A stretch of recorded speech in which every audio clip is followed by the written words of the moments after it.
Sportland on maailm neile, kes soovivad olla esimesed.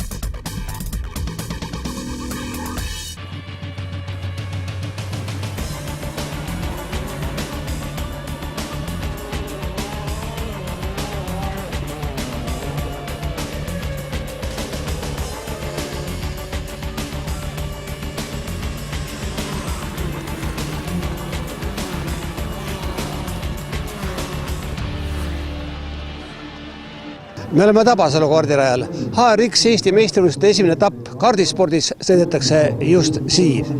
Selja taga valmistuvad välja tulema masterklassi sõitjaid, aga kõikides klassides saab olema ilmselt väga põnev mõõduvõtt, sest see on ikkagi hooaja algus. Tere tulemast mootorite maailma! Võistlused kuulutas avatuks kunagine Rotax juniorklassi maailma karikavõitja Kevin Korjus, kes sellel hooajal võistleb GP3 klassi vormelil. Ootan juba tegelikult pikki silmi hooaega, sest viimased testid olid üle 6 aja tagasi ja tahaks lihtsalt uuesti sõita, kuna GP3-s saab sõita suhteliselt vähe, kilomeetrid vähe, siis lihtsalt tahaks lõpuks ometi selle hooaega pihta hakata. Mis sellel hooajal siis kõige suuremad muutused on? Kui kardiliidu poole pealt vaadata, siis kõige rõõmustavam on see, et meil on uus peasponsor, kellega me sõlmime täna just siin avamisel lepingu järgnevaks 3 aastaks ja see on HRX AS, kus on omanike ringis selline vägev võidusõitja Soomes kui Jari Nurminen ja Eesti poolt juhib Tõnis Segerkrants, väga tuntud ärijuht ja väga tuntud autospordi toetaja. Uus peasponsor ja kohe 3 aastaks. Me oleme tegelikult juba varem kardiliitu toetanud paar aastat ja nüüd oli nagu võimalus astuda peasponsori rolli ja meile see meeldib. Sest et väga palju näeme sarnasust võistlusspordil, ringradadel ja ka transpordis. Mõlemal puhul on vaja olla väga kiire täpne, omada häid oskusi ja mis võib olla parem kui toetada Eesti noori kardisportlasi, et nad päeva lõpuks jõuaks välja maailma ringradadele. Me oleme ka Eesti kardiliidu B-liiga käivitanud, osavõtjate arv esialgu veel napp, aga iga päev lisandub nimesid juurde. See on üks suur asi. Teine on kindlasti see, et me töötame selle nimel, et 2014 oleks veelgi konkurentsi tihedam, et paar võistlusklassi lõpetavad oma eksistentsi ja võib-olla isegi nii, et raketiklass võib-olla enne selle hooaja lõppu võib-olla lõpetab oma tegevusest. Kui võistleda see klassis vähe, siis ka osavõtjate enda huvi on juba vähenenud. See on positiivne, väga positiivne. Ja osavõtjate arv Eestis on kogu aeg suurenenud ja see hirm, mis minul oli küll talvel, et võib-olla majandus ei ole mitte kõige paremal järjel, et kuidas see osavõtjate arv saab olema kevadel. On läinud hästi, Eesti osavõtjate arv on suurenenud, välisvõistlejate arv on sel kevadel väiksem kui oli möödunud aastas, sest leedulasi ei ole kohal ja ka Venemaa poole pealt on praegu vähem osavõtjad. Loodame, et nad siis suve poole tulevad jälle meile käima. Kõige nooremate kadettklassi finaali võitis Christopher Reintam, seda napilt Jaan Järveveeru ees, 3. oli Rico Laanisto. Mikro 60 raketi ja mini 60 ühises stardis oli kiirem venelanna Ira Sidorkova, teine tema kaasmaalane Aleksandr Vilajev, parima eestlasena lõpetas Karl-Kennet Neuhaus 3. Rotax Minimax eelfinaali võitis klassi uustuluk Georg Kõss, edestades napilt Karl Eesmad. Finaaligi võitis kindlalt Kõss, teine oli samuti selle klassi uustuluk Ragnar Veerus ja 3. Leesmaa. Kuidas sõit läks siis? Ei, läks päris hästi ja ma ei tea, tunnen uues klassis isegi võib-olla paremini kui vanas, aga Midagi võõrast ei olnud? Ei olnud, algus oli vähe liiga kiire ja niimoodi, aga kohanesin ära. Võistluspäeva üheks haaravamaks võistlusklassiks kujunes osavõtjate rohkem Rotax Junior.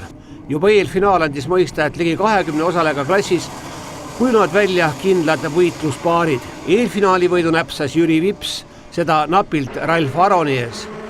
3. koha eest pidasid ägeda duelli maha Artur Bloom ja Jan-Erik Meikup. Ka finaalis jätkus samade paaride heitlus, kuid seekord oli lõppresultaat teissugune. Avaetapi võitis Aron, teine oli Vips ja 3. Meikup. Sealjuures olid kõigil 3 omad võimalused. No Jüri, algul algas kõik sinu stsenaariumi järgi või? Algus, aga jah, et tunnistan, et Ralf oli kindlasti kiirem ja et raske on sõita. Kõva konkurents on kindlasti. ja võita on kindlasti väga raske. Tundus, et teil mõlemal olid sellised oma spetsiaalsed lemmikkurvid, kus te pidurdusmaaga teisest mööda saite? Olid jah,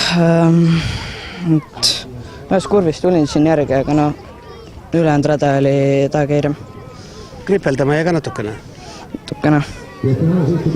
No Ralf, sul algus hakkas päris kenasti peale, aga siis lasid endale natukene liiga teha või kuidas seal oli?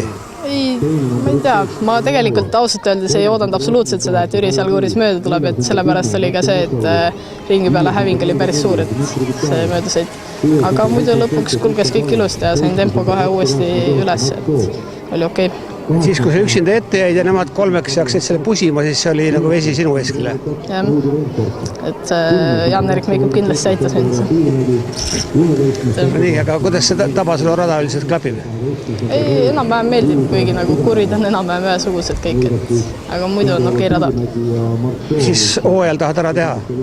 Eesti meistriks tulla ja Euroopas saada poodiumile. Kena, aitäh.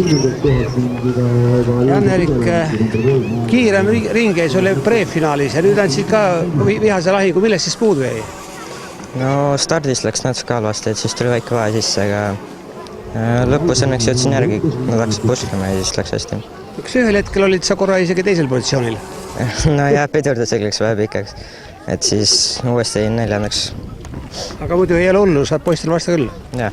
Rotax Max klassis domineeris kindlalt valitsev Eesti meister Aavo Talvar, kes alustas hooaega Euroopa karikavõistluste teise kohaga.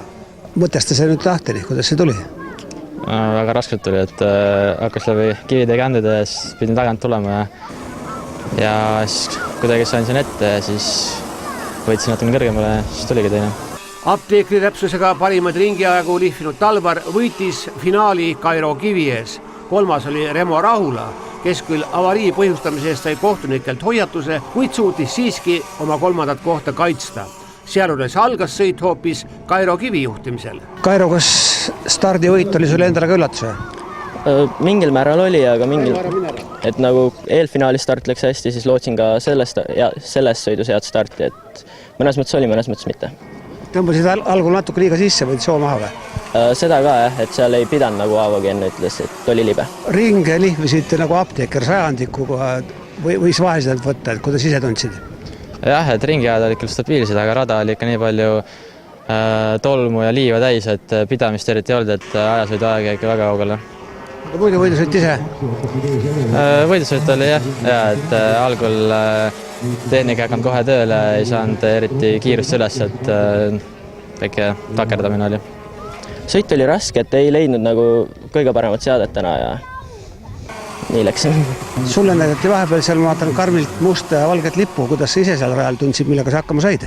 Vast öeldes ei teagi, sest mul stardis see tagant sisse, et võib-olla näis kuidagi valesti, et ise ausalt öeldes ei teinki nagu midagi seal. No 3. koht, mis sa ütled selle kohta? Suhteliselt halb tegelikult, et oleks loodnud paremat ikka, vähemalt teist. Et siis, kui need treeningvõistlused, siis läks natuke paremini ikkagi praegu. Mis siis selleks vaja teha on? Eks ikka paremini sõita. Osavõtjate põu all kannatavas Rotax TD2 klassis oli avaetapi parim Mario Haugas, kes võitis nii eel- kui finaalsõidu. Mõlema võistlussõidu 2. ja 3. koht kuulusid vastavalt Mario Vendale ja Marin Slapinsile Lätimaalt. Rotax Masters klassis, kus lubatakse kaardirooli alates 32. eluaastast, oli domineerijaks teist hooaega sõitev Jako Kuusk. Eelmisel aastal valitsenud nõulunabritele tegi ta kindlalt tuule alla ja oli parim mõlemas võistlussõidus. Finaali 2. koht kuulus Priit Seile. Millised klassid on põhitähelepanu all? Vaieldamatult kõige konkurentsitihedam klass on Rotax Junior, kus on juba üle 20 osavõtja ja ma kujutan ette, et Balti karikavõistlustel on kindlasti kusagil 30 osavõtjaga juba, see on väga tõsine klass, seal on kõva konkurents ja poisid arenevad väga kiirelt. Samuti mikro 60 areneb praegu väga hästi, need on need väikesed, et me seal tegime sellise toreda hüppe, läksime vanade raketimootorite pealt üle võidusõidumootorite peale ja see on toonud tõsise huvi kasvu, nii et mikro 60, kus arenenud välja juba järgmisel aastal mini 60 klassi sõitjad, et see väiksemate klasside arendus väga hea, Rotax Junior väga hea ja veel rõõmustav on see, et Masters ehk need poiste isad, kes sõidavad omavahel võidu, kus käib ka väga kõrgetasemeline võidusõit, sest et tänased noortepoiste isad on ju endised tippvõidusõitjad. Et seal on Eestist juba oma 15 võidusõitjad, pluss veel külalisvõistlad, et 3 sellist hästi tugevat klassi on. HRX Eesti meistrivõistluste teine etapp toimub 15. juunil Aravete kardirajal, 25. mail peetakse aga Haapsalus suurejooneline tänavarajavõistlus Rannarootsi Grand Prix. Olgu tegemist kestvuskrossi või enduroga, mulluste maailmameistrivõistluste pronks ja tänavune maailmaetapi võitja Aigar Leok on ikka platsis, nii oli see ka Võrdsjärve endurol. Esmaspäeval kell 6 peale Võrdsu endurot peame olema juba lennujaamas, et Hispaania ja Portugali etapp on järgmised, kus tuleb jälle näidata, mida oskad. MM-i algus oli ju ilus. Oli ilus küll, aga ma ei ole rahul iseendaga, et tsikli peal tunnetust puudub praktiliselt ja enesetunne on nii kehv, et ei teagi, käisin küll vereproovil, et esmaspäev peaks küll saama vastused, aga tulemused, nagu ma ütlesin, oli teada, aga tunne oleks võinud palju parem olla. Suvehooaja avavõistlusel oli 139 osavõtjat ja teiste hulgas oli joonel ka Dakari maratoniks valmistuv Toomas Triisa. Avapäeva 368 kilomeetri pikkust ringi viisid üldliidriks Aigar Leoki. 3. kohaga toetas teda noorem vend Martin. Oma klassides vastavalt E3 ja E2 olid mõlemad esikohal. Toomas Triisa pidas ägedat duelli lätlaste Dakari maratoni ässa Janis Wintersiga. Avapäeva vaheks jäi meestel vaid 4 sekundit esialgu veel lätlase kasuks. Toomas, kas maratoniks valmistuvale mehele on see hea treening siin? Eks ta ikka ole jah, et hooaeg peab kuskilt algama. Et vaikselt see aasta on hooaja algus minu jaoks nagu täielikult teistsugune, et tegelikult, et kui iga aasta ma olen olnud valmis siin aprilliks, et siis nüüd peab ennast valmis tegema hoopis 1. jaanuariks, et siis see on nii palju treeningplaane muutunud, et see on nagu minu jaoks niisugune hooaja alguse esimesed sõidud, et saada uuesti veri käima ja rütm sisse. Võtsid koha siia riigi keskele, mis plaan on sõiduks? Ei, plaan on üks, et ikkagi vähemalt oma klassi võite ja vaatame, kuidas see üldiselt, et eelmine nädalavahetus oli natukene, tegin väikse vea, et seda viga vältida ja peamine eesmärk on ikkagi täna ainult Dakariks valmistumine ja siis niisuguse hea sõidurütmi leidmine. E1 klassis oli Toivonikku Pensius parima eestlasena 5. kohal. Juuniorid arvestus oli Priit Piine 3. positsioonil.